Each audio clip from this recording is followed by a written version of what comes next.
India में एक truck driver दिन दिहाड़े विनोद नामी एक बंदे के घर में घुसता है और विनोद जो अपने रूम में सो रहा होता है उसको 3 गोलियां मारकर कत्ल कर देता है। उसकी वाइफ जो बाहर किचन में खड़ी थी उसको कुछ समझ नहीं आया कि वो क्या करे। वो फौरन बाहर भागी और गली में शोर मचाकर लोगों को इकट्ठा किया। खुशकिस्मती से उस टाइम गली में काफी सारे लोग मौजूद थे। वो फौरन उसके घर भागे और कातिल को मौके पर ही पकड़ लिया। पहले तो लोगों ने इसको खूब मारा और फिर पुलिस बुलाकर उसको पुलिस के हवाले कर दिया। दुनिया वालों के नजर में तो ये केस यहीं पर ही खत्म हो गया था, क्योंकि कातिल रंगे हाथों पकड़ा गया था। उसको गोली मारते हुए भी पूरे मोहल्ले ने देखा था और बाद में कोर्ट ने भी उसको सजा सुना दी थी। पर ये कहानी यहाँ पर खत्म नहीं होती। इस केस के 2 साल बाद विनोद का भाई जो कनाडा में रहता था उसने पुलिस को मैसेज किया कि उसके भाई का कातिल वो ट्रक ड्राइवर नहीं बल्कि उसके फैमिली में से ही कोई है। कई महीनों तक पुलिस ने फिर से इस केस की इन्वेस्टिगेशन की और पता चलता है कि वाकई वो ट्रक ड्राइवर तो बस एक डमी था, असल कातिल उनके फैमिली में से ही कोई है। ये कहानी शुरू होती है 5 अक्टूबर सन 2021 को।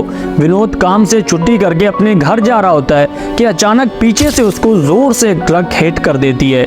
विनोद जमीन पे गिर जाता है और बुरी तरह जख्मी हो जाता है। वो ड्राइवर वहां से भागने की कोशिश करता है पर वहां मौजूद लोग उसे पकड़कर पुलिस के हवाले कर देते हैं। बाद में विनोद ने भी उस पे हिट एंड रन का केस फाइल किया और उसे 2 महीने कैद की सजा हुई। 2 महीने बाद जैसे ही वो ड्राइवर रिहा हुआ उसने अगले ही दिन विनोद के घर आकर विनोद को 3 गोलियां मारकर कत्ल कर दिया।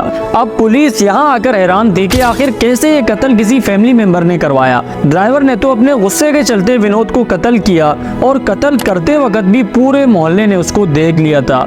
अगर कोई फैमिली मेंबर मिला हुआ भी है तो आखिर कैसे? विनोद के भाई के बार बार रिक्वेस्ट करने के बाद पुलिस ने ना चाहते हुए भी इस केस की इन्वेस्टिगेशन शुरू कर दी और 2 साल बाद फिर से इस केस की फाइल खोल दी गई। पुलिस ने सबसे पहले उस ड्राइवर की कॉल हिस्ट्री चेक की। वहां उनको पता चलता है कि वो ड्राइवर कत्ल करने से पहले और कत्ल करने के बाद मुसलसल सुमित नामी एक बंदे से राब्ते में था। पुलिस ने जब सुमित के बारे में मालूम किया तो पता चलता है कि सुमित एक मामूली सा जिम ट्रेनर है जिसका ना कोई क्रिमिनल रिकॉर्ड है और ना ही उसके खिलाफ कभी कोई कंप्लेन आई है। पुलिस हैरान थी कि सुमित जो एक शरीफ बंदा लग रहा है उसका विनोद के कत्ल से क्या ताल्लुक हो सकता है। कई दिनों तक सुमित पे नजर रखने के बाद और उसके कॉल हिस्ट्री चेक करने के बाद पुलिस को एक ऐसा सबूत मिलता है जिसने पूरे पुलिस डिपार्टमेंट को हिला कर रख दिया, क्योंकि कातिल एक ऐसा शख्स था जिस पे किसी का भी शक नहीं गया।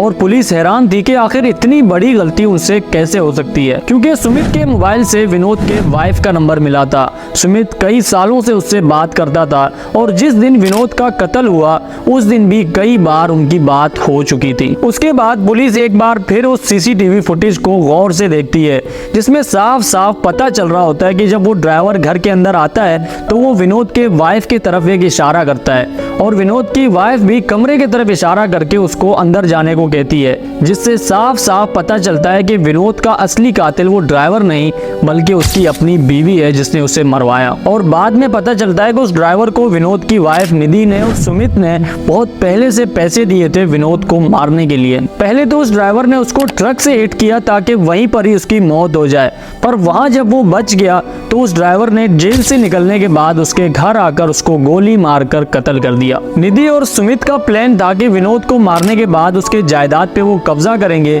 और आपस में शादी करके एक हंसी खुशी जिंदगी गुजारेंगे, पर एक मैसेज ने उनके पूरे प्लान को तबाह कर दिया और आज निधि और सुमित जेल में अपनी सजा काट रहे हैं। ये थी हमारी आज की स्टोरी। आई होप आपको पसंद आई हो। मैं और आप मिलेंगे किसी एक नए वीडियो में, तब तक के लिए अपना बहुत सारा ख्याल रखें। अल्लाह हाफिज।